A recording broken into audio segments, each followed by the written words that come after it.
Hello, everyone. Welcome, welcome, welcome. You are listening to the very first episode of Native English Listening. I am your host, Julia, and oh my goodness, I have been waiting for this day for a long time. I can tell, Julia, your energy is through the roof today. Hi, everyone. I'm Billy, and I'm stoked to be here for the grand opening. I really am, Billy. You know why? Because I've talked to so many English learners who say, Julia, I understand my teacher, but when I watch a movie or talk to a local, I'm lost. The classic struggle. Exactly. So if you're tired of those robotic textbook conversations and you want to master how English is actually spoken in 2026, you've found your home. This is your global hub for reaching true fluency. We're going to cover culture, lifestyle, and stories all at a natural speed. And we're not just talking, we're teaching. Stick around until the end of every episode because Julia is going to break down the idioms and the tricky bits we use. That's the plan. So before we jump into our very first topic, please subscribe and hit that bell icon. Let's bridge the gap to fluency together. All right, Billy, let's get down to business. I wanted a topic that everyone, and I mean everyone, can relate to. Today, we are discussing the instant noodle life. A masterpiece of a topic. The humble ramen, the cup noodle, the lifesaver. It really is a lifesaver.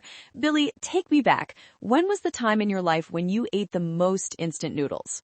Oh, definitely university. No contest.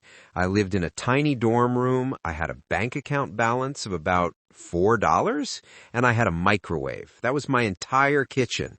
I remember poring over textbooks for my econ finals at 2 a.m., and the only thing that kept my brain functioning was a spicy shrimp cup noodle. I have the exact same memory, but for me, it was linguistics. I remember the stress of exam week. You're so tired you can't even spell your own name, and you don't have time to cook a real meal. It's a survival mechanism, isn't it? It is. And you know, there's a certain smell, that specific seasoning packet smell, that just triggers my brain to start studying now. It's like a rite of passage. You haven't truly experienced the grind of being a student until you've burned your tongue on noodle soup at midnight.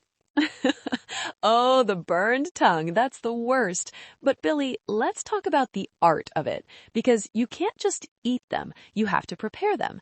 Are you a wait exactly 3 minutes guy, or are you impatient? Julia, I'm a noodle connoisseur. I have a system. I boil the water, I pour it in, and then I put a heavy book on top of the lid to keep the steam in. It creates the perfect tension. A book? That's genius. I usually just use a fork to stab the lid shut, but I'm so impatient. I start checking them after 60 seconds. I like them a bit al dente, with a little bit of bite left in them. No, if they're crunchy, you're doing it wrong. They need to be silky. Okay, we'll agree to disagree on the texture, but what about leveling up? Do you just eat the plain noodles, or do you add stuff? Oh, I elevate that bowl, Julia. If you just eat the noodles and the water, that's survival mode. If you add a cracked egg, some chopped green onions, and maybe a slice of cheese, yes, cheese, then you're in gourmet mode. Cheese? Billy, that is controversial. Don't look at me like that. Don't knock it till you've tried it. It makes the broth creamy. It's a game changer. Okay, I'll take your word for it. I'm a vegetable ninja. I always keep a bag of frozen peas or spinach in the freezer. I throw a handful in the boiling water. It makes me feel like I'm actually eating a balanced meal, even though it cost me 50 cents. Hey, whatever helps you sleep at night. But it's actually a culinary adventure when you go to the Asian grocery store. Have you seen the spicy challenge noodles? Oh, don't even get me started. I tried the ghost pepper one last year. Billy, I thought I was going to see my ancestors.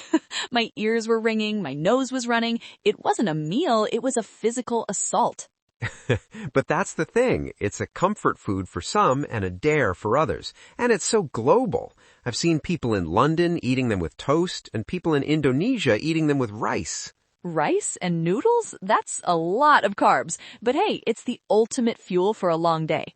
Ah, man, talking about this is making me nostalgic and hungry. But we should probably be responsible hosts and mention that, well, they aren't exactly health food. Right. If you look at the nutrition label, it's basically just sodium and vibes. You definitely shouldn't make it your entire lifestyle. True, it's a treat. It's for those rainy days when you're feeling a bit homesick or just too exhausted to move. It's that one meal that never judges you. The meal that never judges you. I love that.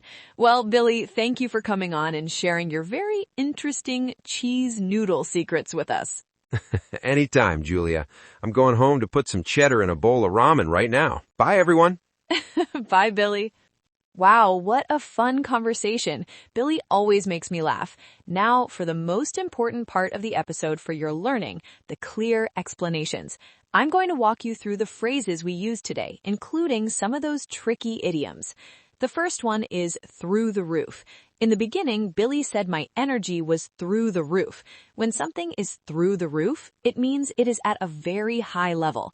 You can use this for energy, prices, or even feelings like my stress level is through the roof. The second is stoked. Billy said he was stoked to be here. This is a very common, casual way to say you are extremely excited or happy about something. It's much more natural than just saying, I am very happy. The third is bridge the gap.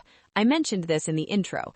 To bridge the gap means to connect two different things that are separated.